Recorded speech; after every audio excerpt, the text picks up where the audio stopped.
incendio de Pantón continúa en situación 2 pola proximidade das lapas ás vivendas. O lume avanzou moi rápido durante a noite e obrigou a desaloxar algúns núcleos nos que se viviron momentos de auténtica tensión. En San Román de Acedre arderon 8 casas, a metade delas habitadas. Tamén preocupa o lume no Bolo. As chamas estiveron preto de Santa Cruz, na parroquia de Vilaseco. En total, estes 2 incendios levan queimadas xa máis de 1.600 hectáreas.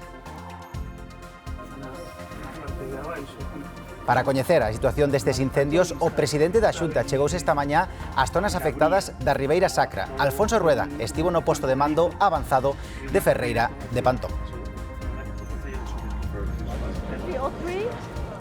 E un ciberataque está provocando atrasos e cancelacións en 3 aeroportos europeos. Son os de Bruxelas, Berlín e Heathrow, o máis importante de Londres. O problema técnico supón realizar manualmente as operacións de facturación e de embarque.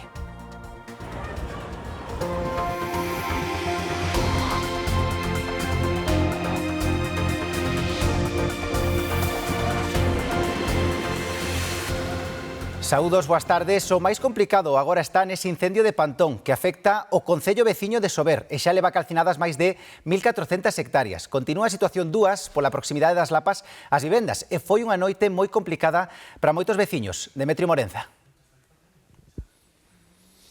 Sí, unha noite moi complicada, en que a situación foi mellorando a medida que foron pasando as horas. Localidades como esta, estamos en San Román de Acedre, onde varias vivendas foron alcanzadas por as lapas. O lume continúa activa tamén ese nivel 2, precisamente pola proximidade, polo risco que pode supoñer para algunhas vivendas, aunque, como nos dicían esta mesma mañá os responsables da loita contra o lume nesta zona, a situación mellorou moito, pero tamén foi unha noite de moitísimo traballo. Foron varias as persoas, varios os núcleos poboacionais que tiveron que ser desaloxados. Agora xa os veciños puderon volver ás súas vivendas. De momento, segundo o último reconto oficial, 1.400 hectáreas xa foron arrasadas por este lume que de momento continúa activo. Segue activo logo de 48 horas ardendo o incendio de Pantón. Segundo as cifras da Consellería de Medio Rural, arderon 1.400 hectáreas tamén no concello veciño de Sober, logo de que as lapas saltaran o río Cabe. De xeito preventivo, a Xunta mantén o nivel 2 pola proximidade do lume o núcleo de poboación da aldea de Lornís, que está a 1 kilómetro do lugar no que supostamente comezou o incendio.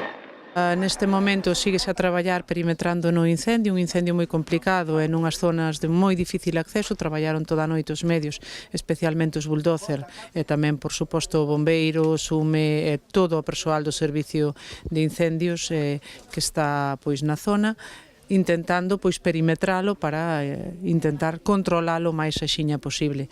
Non ten nada que ver pois a situación que temos hoxe coa que tiñamos onte á noite, pero así é todo, pois aínda hai puntos onde hai complexidade. Os veciños desaloxados das aldeas de Cibrisqueiros, Frontón, Budián e Souto xa regresaron aos seus fogares. Onte á noite, cando as condicións de vento raso do sur e os máis de 20 graus de temperatura complicaban as tarefas dos bombeiros, tiveron que ser evacuadas 17 persoas de Abelairas. En estos momentos todos os veciños, con pouco a pouco e con seguridade, están volvendo á normalidade. Todavía temos unidades desplegadas tanto de bombeiros profesionais, temos agora mesmo 5 unidades, 10 unidades de bombeiros forestais desplegados en todo o territorio, atendendo principalmente as poboacións e despois o resto do perímetro do incendio. Hai 2 focos do incendio na zona do Pombeiro e tamén dos barrancos que caen cara ao río Sil, que son pouco accesibles para os medios. Este lume comezou o xoves ás 14:16 na parroquia de Pombeiro, preto do canón do Sil e da estación de tren de Santo Estevo. O vento do sur, o ambiente seco e a densidade das plantacións de piñeiros e eucaliptos provocaron un avance rápido do lume. O presidente da Xunta estivo esta mañá no posto de mando avanzado de Ferreira de Pantón para seguir de primeira man o traballo dos equipos de extinción. Os técnicos do Servizo contra Incendios explicaronlle a Alfonso Rueda as tarefas que realizaron nas últimas horas as brigadas para evitar que o lume chegara ata as vivendas. Este lume, que obrigou a desaloxar máis de medio cento de persoas en Pantón, saltaba na xornada de onte o río Cabe e prendeu na marxe que pertence a Sober, onde tamén se achegaron as lapas ás vivendas. Poden ver nestas imaxes como queimou con forza a ladeira arriba e as lapas avanzaron rapidamente, favorecidas polo vento e a temperatura. A grabación da esquerda, unha cámara térmica, amosa tamén como a calor que desprende este punto e o tamaño que ten este incendio, que leva calcinadas xa máis de 1.400 hectáreas, segundo as últimas estimacións de Medio Rural. E hai un novo incendio activo. Empezou esta noite sobre as 2:30 da mañá no concello lugués da Fonsagrada. O lume afectou, polo momento, unha vintena de hectáreas no monte de Reboira, na parroquia do Trobo. No lugar traballan 3 axentes medioambientais, 6 brigadas de reforzo e 6 motobombas, a máis da Brif de Tineo. E ademais destes incendios, hai outro tamén activo na nosa comunidade, na comarca de Valdeorras, onde semella non ter respiro os incendios. Laura. Sí, aquí no concello do Bolo o lume comezou a medianoite do xoves na parroquia de Vilaseco e as condicións meteorolóxicas non axudaron nas últimas horas, con refachos de vento que chegaron aos 60 km por hora. Aquí está declarado o nivel 2 de emerxencia e na xornada donte decretouse o confinamento do Bolo, Lentellais e aquí nesta aldea de Santa Cruz. Hoxe mellorou algo a situación e mesmo chegou a chover un pouco na zona do incendio durante a mañá, pero con todo non vai baixan a garda, porque o incendio segue activo e calcinou xa unhas 240 hectáreas. Na aldea de Santa Cruz, os veciños teñen aínda o susto no corpo. Levantouse pero un aire, parecía un huracán. Xa nesto xa vimos xa todo de llamas, todo lle de llamas por aquí. O lume ameazaba xa de mañá, pero foi pola tarde cando todo empeorou moi rápido. Non chegaron a desaloxar, pero a proximidade do lume ás vivendas obrigou a declarar o nivel 2 de emerxencia. En O Bolo, Lentellais e Santa Cruz pediuse aos veciños que non saíran da casa. Empezounos a rodar o fuego, empezou por aquí todo, estas casas de aquí, mira, e logo xa viña outro por de Lentellais, por aquí xa por a parte de arriba, e todo, bueno, foi momento de moita angustia. Tras unha noite máis longa do que quixeran, isto é o que xa atopan hoxe os veciños do Bolo. Ya lo que faltaba, lo pouco que quedaba do ayuntamiento, algo verde, ese podía ir allá todo a merda. O fume en distintas zonas mantén alerta os veciños e os servizos de emerxencia, que non deixan de vixiar e controlar posibles reproduccións. Ainda non é cousa, ainda non que está. Temos por aquel lado e aquel lado seguramente non se salva. É o que hai, porque xa ardeu hai un mes todo eso. E agora volve a arder outra vez, todo. O incendio segue activo, segundo as últimas estimacións de Medio Rural, calcinou xa unhas 240 hectáreas. Unha muller faleceu esta madrugada nun accidente de tráfico en Arteixo. O sinistro sucedeu pouco antes das 6 da mañá na estrada AC 415, no lugar da Pastoriza. A condutora perdeu o control do coche nesta curva e impactou contra un alpendre situado á beira da estrada. A falecida, duns 30 anos, residía en Meicende, a poucos kilómetros do lugar do accidente. A veciñanza da Pastoriza leva tempo denunciando a perigosidade deste treito, onde, segundo din, é habitual que os vehículos se vayan por fora da vía, aínda que nunca se producira un accidente tan grave como desta madrugada. E miren agora que imaxe nos chega dunha autoestrada en Mallorca. Unha muller está investigada por circular, así como ven, sen as dúas rodas dianteiras na autoestrada de Inca. A muller, que deu positivo no control de alcolemia, percorreu uns 14 kilómetros dese xeito. Lanzan varios cócteles Molotov ao centro de Prodeme de Monforte, o centro que ia acoller os 80 migrantes que o goberno tiña previsto enviar a Galicia. Así quedou totalmente calcinado. O ataque aconteceu arredor das 3 da mañá, onde causou máis estragos foi ese cóctel Molotov na sala que se gardaban instrumentos musicais. Hai exactamente unha semana, a Xunta anunciaba que utilizaría este edificio para darlle a cubillo a 80 dos máis de 300 menores migrantes que o goberno prevé trasladar á nosa comunidade. A Policía Nacional investiga a autoría destes feitos. E xa hai as primeiras reaccións dos partidos políticos galegos a este ataque cun cóctel Molotov ao centro que ia acoller 80 migrantes. Dende a Xunta de Galicia condenamos hoxe con toda a firmeza os ataques esta madrugada ao centro de Prodeme en Monforte. Pedimos prudencia e tamén deixemos que a policía continúe coa investigación para que se aclare canto antes o sucedido. Queremos condenar enérxicamente o atentado que se ten producido no día de onte contra esta noite contra o centro que ten que acoller a estes menores en Monforte. E efectivamente que é unha consecuencia directa deses delitos de odio, deses delitos que hoxe temos que parar todos e todas desde o minuto 1 e que non podemos consentir que se sigan producindo. Nós confiamos, lógicamente, nas labores de investigación que vai a facer a policía. Dende o Partido Popular pronunciouse a través das redes sociais Antonio Ameijide. Traslada, di, na súa condena e profundo rexeitamento a calquera tipo de acto violento, que en ningún caso é xustificable. Máximo respecto agora ao traballo dos corpos policiais, que son os que deben determinar o sucedido no centro de Prodeme. E a policía desartellou unha organización criminal dedicada á distribución de cocaína na provincia da Coruña e con base en Arteixo. Deste municipio distribuíase a droga a outras localidades da provincia. As forzas da orde incautáronse de case 6 kilos de cocaína, así como de numerosas doses preparadas para vender, utensilios tamén para cortar a droga e dispositivos electrónicos. Tamén foron requisados 80.000 euros en efectivo e boletos de apostas para branquear o capital. Hai 6 persoas detidas entre Arteixo e Fisterra. En Valencia, a Policía Nacional desartellou unha célula da organización criminal Balkan Cartel, dedicado ao cultivo de marihuana.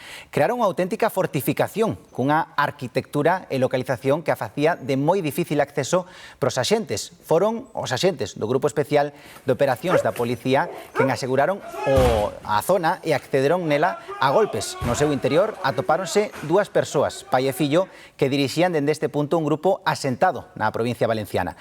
Utilizaban a fortaleza como centro loxístico de produción de marihuana e outras drogas para a banda. Os ingresos destinábanse a cometer delitos de maior envergadura. Esta organización criminal é unha das máis perigosas do leste de Europa. A operación da Policía Nacional rematou coa detención de 10 persoas, a incautación de 60 kilos de abrochos de marihuana e preto de 1.500 plantas de cannabis.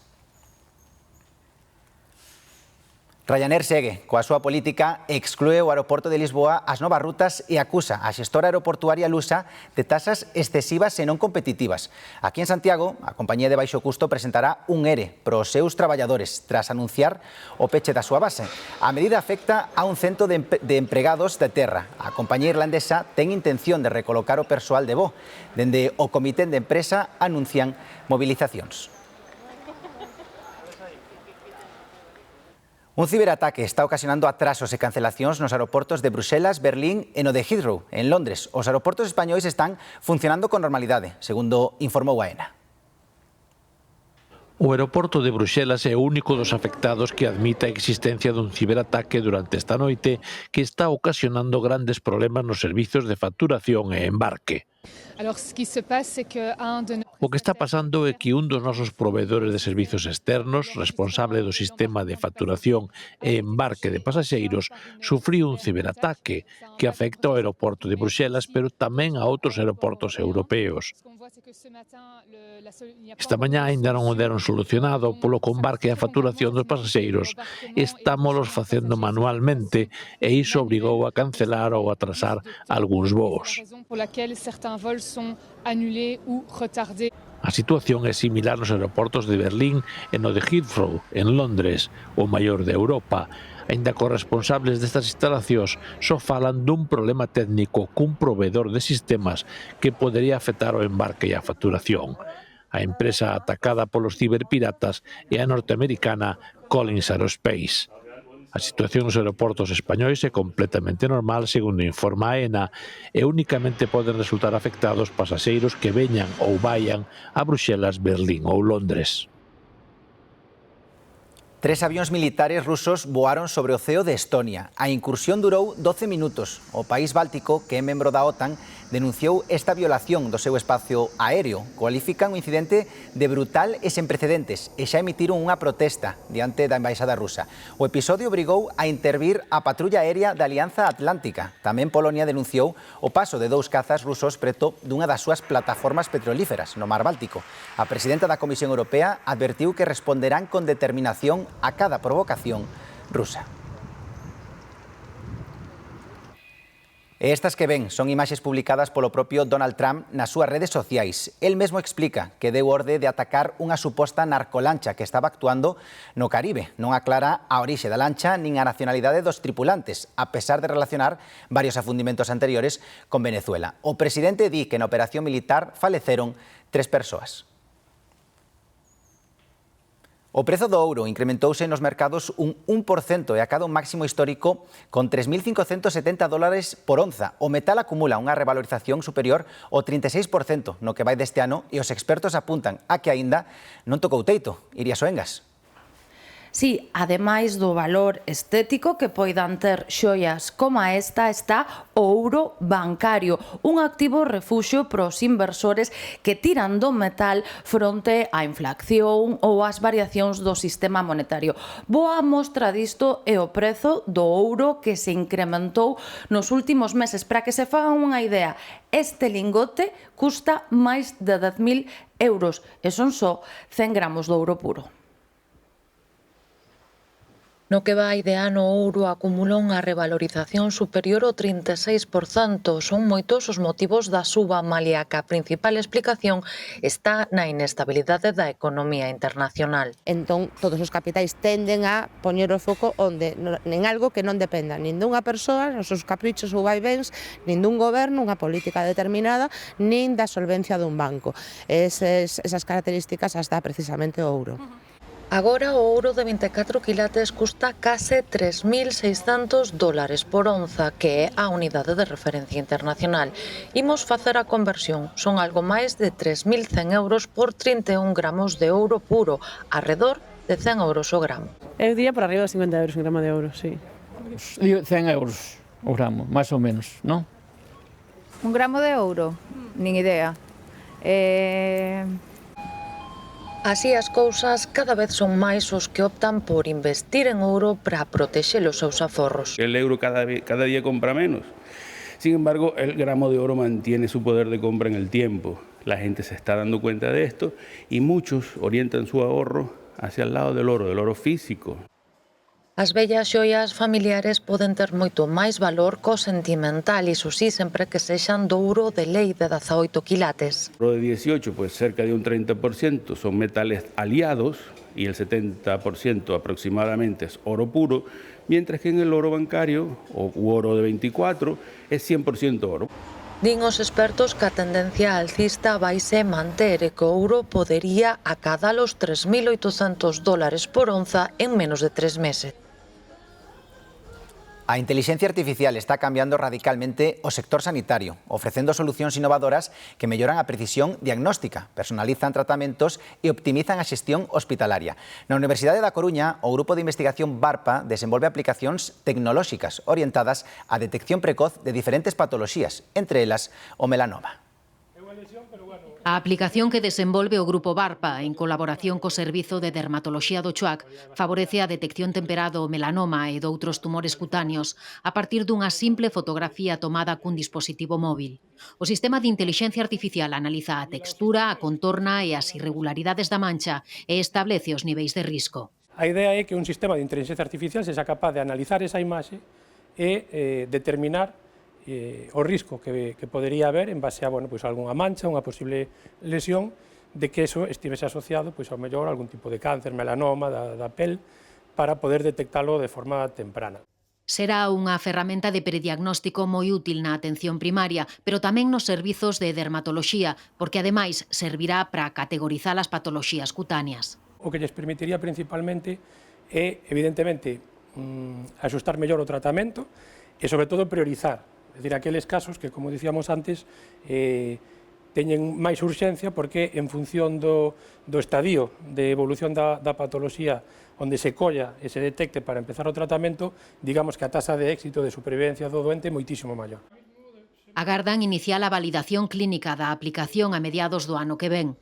Desde a súa fundación en 2005, o Grupo Barta traballa no desenvolvemento de sistemas orientados á telemedicina. Integrado no Instituto de Investigación Biomédica da Coruña, colabora con distintos servizos médicos do CHOAC. Leva anos investigando o procesamento de imaxes oftalmolóxicas, non só para detectar patoloxías oculares. Permiten estimar tamén o risco de outro tipo de patoloxías, por exemplo, enfermidades neurolóxicas, neurodegenerativas, ou tamén predicir incluso o risco de enfermidades cardiovasculares. Son exemplos do impacto na atención sanitaria da intelixencia artificial que continuará transformando profundamente a medicina nos próximos anos. A Fundación Española de Enfermidades Priónicas celebrou en Vigo un acto solidario co obxectivo de recadar fondos para a investigación. É a única esperanza para as persoas que padecen estas doenzas raras, neurodegenerativas e terminais para as que non existen tratamentos. Os enfermos e as súas familias fan un chamamento ás administracións e a calquera persoa ou colectivo que queira colaborar ante a falta de recursos. As enfermidades priónicas non teñen tratamento nin cura, son doenzas raras neurodegenerativas cun avance clínico moi rápido. La esperanza de vida es entre 8 semanas y 12 meses, por lo tanto son enfermedades muy agresivas. Los síntomas siempre empiezan con despistes, pérdidas de equilibrio, que se está más torpe. Son síntomas de lo más comunes en esta sociedad. Siempre te dicen eso, puede ser ansiedad, puede ser depresión. El problema está que a las pocas semanas esos síntomas se han acentuado y además aparecen otros síntomas que ya no justifican ese diagnóstico. Son enfermidades devastadoras para quen as padece, para os que están arredor, o apoio aos enfermos e as súas familias é fundamental. Toda la familia es la que se ve involucrada y ya no solamente por la pérdida de ese familiar, sino porque es que es un trayecto muy duro para el que no se está preparado. La Fundación intenta llegar a todas esas lagunas y necesidades que tienen todas esas familias y los pacientes, tanto de un apoyo psicológico como responder las preguntas a dudas sobre la enfermedad. Esta que se celebrou en Vigo non é unha cata calquera, é un dos moitos actos que a Fundación organiza para arrecadar fondos para a investigación, a única esperanza para os enfermos. É imprescindible colaborar, porque al ser unha enfermedade rara hai moi pouca xente, moi poucas familias afectadas. E os que somos amigos, parentes, temos a necesidade de facer algo para apoiar, para pedir axuda ás institucións. E que investigadores e laboratorios traballan na procura dun tratamento, porén os recursos son moi escasos.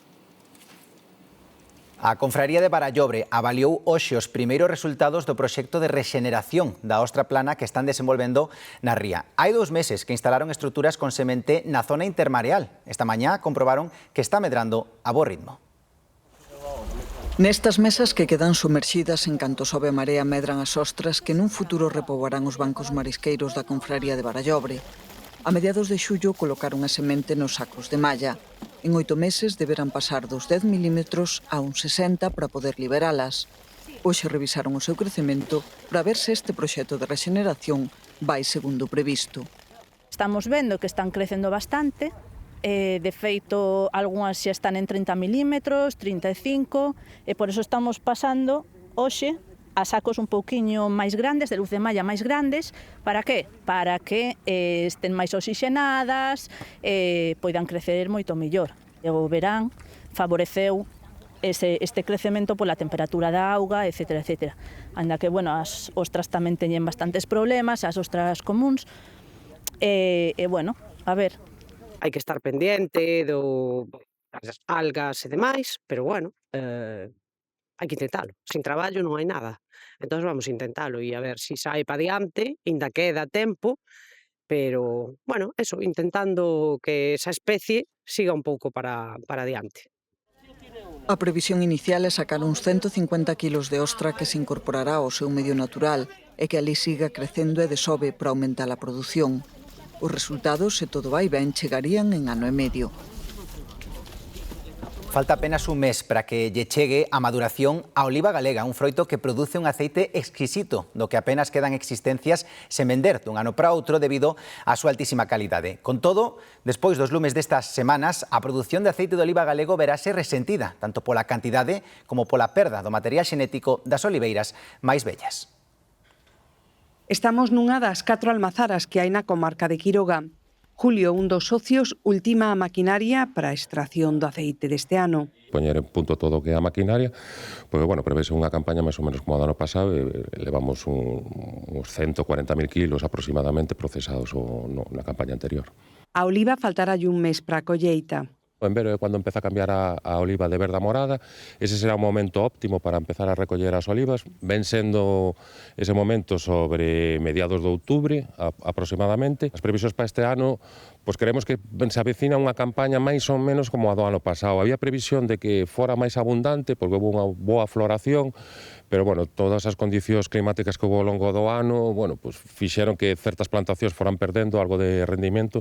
Creemos que, bueno, pues estaremos igual que máis ou menos en cantidades do ano pasado. Debido ao lume que arrasou a zona este verán, a produción de aceite vai se ver resentida. A longo plazo, en que hemos perdido xa algúns árboles centenarios en algunhas parroquias, non? Como pode ser a zona de Albaredos ou Ferreira. Pero, bueno, encantaríanos que se fixeran, bueno, pues os traballos, que se pensara un pouquiño máis, non?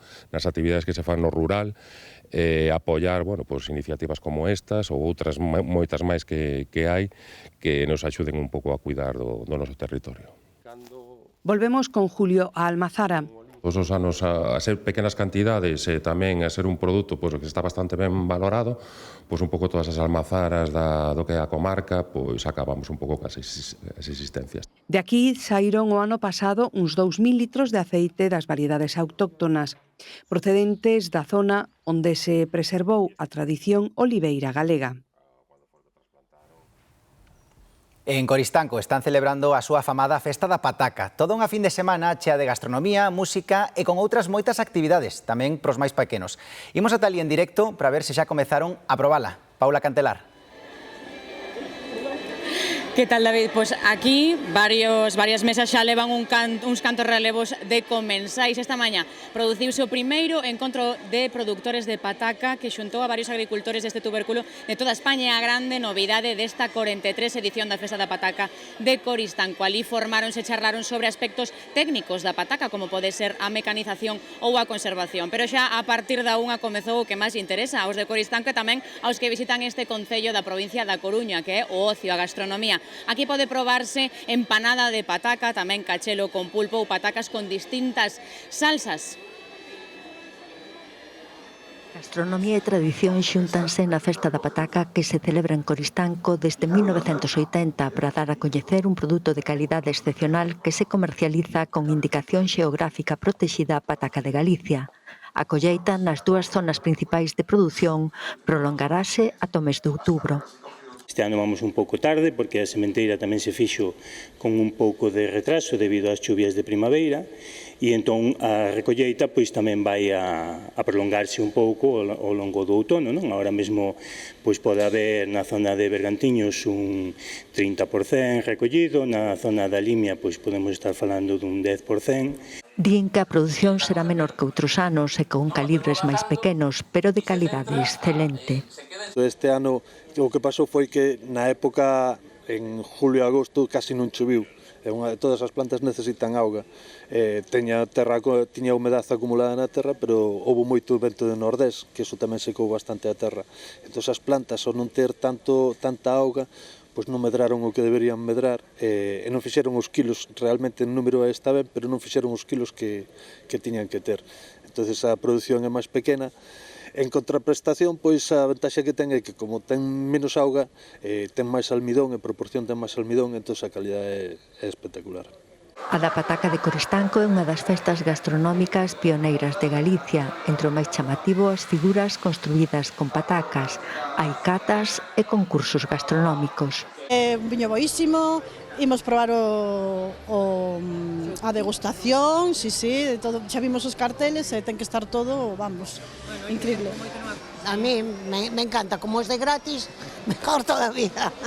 Ves, mira, nós aí, facendo a muñeca, estábamos aí, sí, xuntámonos unha pandilla, fixemos aí unha muller, todo de periódicos, Tamén están programados concertos e este sábado pola noite unha sardiñada. O domingo, concentración e desfile de tractores engalanados para unha ocasión tan especial.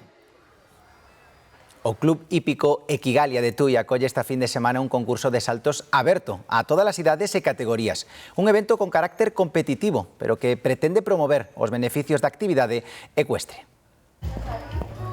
Un cento de cabalos de distintos puntos de Galicia e Portugal participan nesta terceira edición do concurso de salto organizado pola hípica tudense. En el Club Hípico Equigalia tenemos gente que compite también aquí, tenemos sobre 30 en esa pista de nuestra hípica y luego otros clubes diferentes de toda Galicia y también Portugal vienen a competir aquí también con sus alumnos, con su grupo de alumnos. A competición é puntuable para os campeonatos nacionais. Alén diso, a actividade promove a cultura do cabalo máis alá do estritamente deportivo. Yo voy a algunos concursos, pero bueno, yo lo hago por afición y bueno, porque tengo a Isis y por amor a los animales, pero bueno, no pasa nada. De hecho, a los concursos venimos a pasarlo bien. Lo que más me gusta del deporte, pues es la conexión que hay entre el jinete y el caballo, ¿sabes? O sea, tenemos que entendernos para hacerlo bien. A especie equina é empregada en terapias con todo tipo de persoas con algún problema polo seu carácter nobre e empático. Que ves uns cambios nos nenos impresionantes. Ves como se relaxan, como disfrutan, como cambian, chegan ao mellor nerviosos, chorando, algúns gritando, falando sempre de neno de terapia e en canto subes encima do poni é como si se anestesiaran de golpe. Cando estás mal, por exemplo, como que te entenden, te miman, cando te lamben e todo está super guai iso. A hípica é unha afección que require un desembolso económico considerable. Con todo, hai opcións máis asequibles para disfrutar dos cabalos. Si quieres traer a tus hijos a montar o venir a clases de hípica como un deporte o como algo que haces al acabar de trabajar o acabar el colegio, no es un deporte caro. O sea, la gente paga aquí al mes 80 euros, 70 euros por montar a caballo. O vínculo que se crea entre xinete e montura non ten prezo. Unha feira en torno ao gando vacún reúne en Friol os mellores exemplares de rubia galega e de outras razas autóctonas. É un evento que se celebra dende hai 12 anos neste concello lucense. Son exemplares de rubia galega coidados con mimo polos seus donos e acoden a esta feira de Friol para amosar os seus mellores animais. Detrás desto hai moito interés por líneas xenolóxicas, por intentar mellorar, criar raza o máximo mellor posible e despois eso, que moitos cuidados para que estén así, claro. O evento alcanza xa a 12ª edición, surdiu para demostrar as bondades do gando de carne.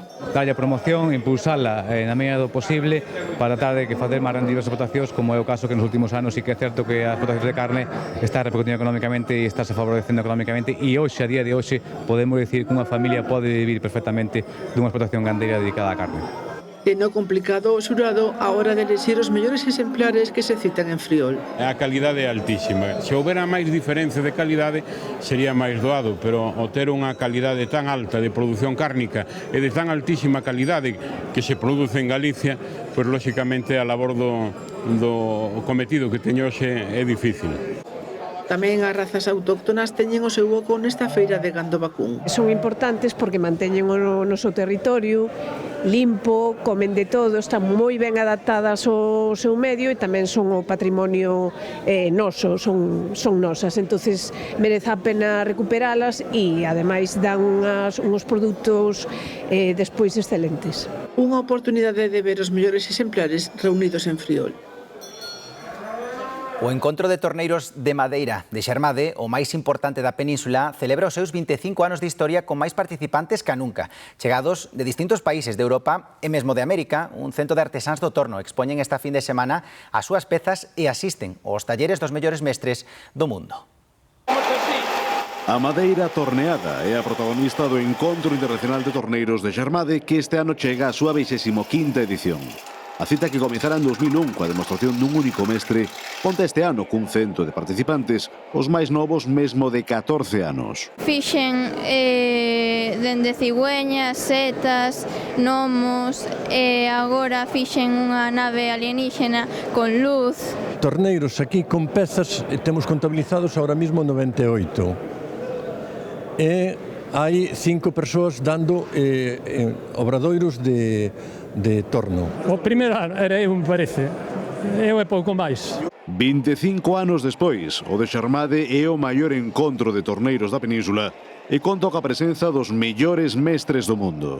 Para celebralo, os organizadores publicaron un libro conmemorativo. Aquí ten cabida todo o mundo, desde o aprendiz como a min, a persona que colle o torno por primeira vez, hasta grandes mestres como Escoulén, que a nivel internacional hoxe día o número 1. Ce genre d'échange est très important parce que ça permet d'améliorer aussi ses techniques, parce que quand on montre son travail, les personnes qui regardent vont faire la même chose et après ils vont peut-être apporter d'autres techniques. As mellores pezas exhibidas no encontro, que rematará este domingo, serán seleccionadas para unha mostra itinerante. En este punto chega o momento de coñecer que teñen preparados os compañeiros de Hora Galega para esta tarde. Hola, María. Moi boas, estamos moi pendentes dese dispositivo de busca de Celso Pérez, un home de 73 anos de Sada, do que non se sabe nada dende onte a noite. A primeira hora da mañá xa se despregou un dispositivo de búsqueda moi amplo entre Protección Civil, Garda Civil, que están patrullando cos familiares a esta hora. Ali estará tamén un equipo de Hora Galega. E, por certo, hoxe trataremos ese tema ben complexo de falar nos fogares, o bullying, pero é un tema que co arranque do curso escolar hai que poñer sobre a mesa si ou si. É outro tema ben complexo, coñecer os nosos dereitos a hora de mercar produtos, obxectos de segunda man. Bueno, pois hoxe coñecemos os nosos dereitos como consumidores no Hora Galega a partir das 7:30. Grazas, María. Prestixiosas orquestras internacionais contan na actualidade con músicos galegos que saíron dos nosos conservatorios. A influencia da tradición musical aposta por unha formación de calidade e infinitas horas de traballo están detrás desa exportación de talento galego á música clásica. Cada vez máis instrumentistas galegos dan o salto a prestixiosas orquestras internacionais. Temos xente metida en orquestras europeas, en orquestras americanas, xente que a mellor non estudiou aquí, pero pasou en algún tempo a tocar co orquestra do conservatorio, como foi o caso de Raquel Areal, o caso de Esteban Batallán, que é o trompetista solista da Chicago Symphony. Está sempre moi ben ter eses referentes, eses exemplos, poder mirar ao lado e decir non todo sae de Madrid ou de grandes vilas ou do resto de Europa. Tamén temos un talento moi importante aquí. Unha casualidade cando corren un ou dous casos, pero cando xa se trasladan no tempo e hai máis de un par de dúcias, dices que, bueno, polo menos pensas que algo estaremos facendo ben. Talento, formación e moito traballo é a fórmula máxica. En Galicia hai moitos talentos e moita xente moi traballadora, moitos docentes moi implicados. Calquer estudiante que ti ves aquí xa ten unha criba moi grande antes de chegar a este nivel educativo. O talento, se non acompañas con moitas horas de traballo, non chega. Eles creen que chegamos e tocamos e que é un don que xa o temos ali. E non se dan conta do esforzo e as horas que hai detrás. Estamos dende que abre o conservatorio ata que pecha. A nosa tradición bandística centenaria e viva tamén está detrás da formación e da exportación de talento galego á música clásica.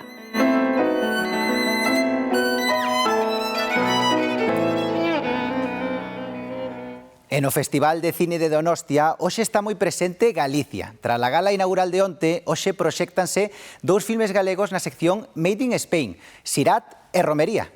Marta Gómez. O cine galego protagonista por partida dobre hoxe na sección Made in Spain do Festival de Donosti. Haberá ás 4 unha procesión de Romería, un filme participado pola Televisión de Galicia que foi rodado íntegramente na Ría de Vigo, e despois ás 7 un coloquio co equipo de Sirat. Será o primeiro acto público tras ser este filme seleccionado na carreira dos Óscar en representación a España. La familia que de alguna manera hicimos, ¿no? Entre todo el reparto, entre el equipo técnico, entre Carla y su hermana, Berta, que es maravillosa. No sé, toda la experiencia de rodaje fue una cosa muy bonita. Y también sobre todo que al final, bueno, al menos fue la primera vez que me pasó a mí de sentir otra ciudad que no fuera la mía, que fuera un poco mía, o sea, sentir que estaba en casa. Sí, total. O sea, cuando volvimos para el preestreno fue como si nada hubiera cambiado, como si termináramos de rodar el día anterior, fue muy raro. Yo fui a Puerto Tabaco y la estanquera me dice, ¡hombre, cuánto tiempo! Que va, tú verás, si te uno cambia, ¿no? Yo sí,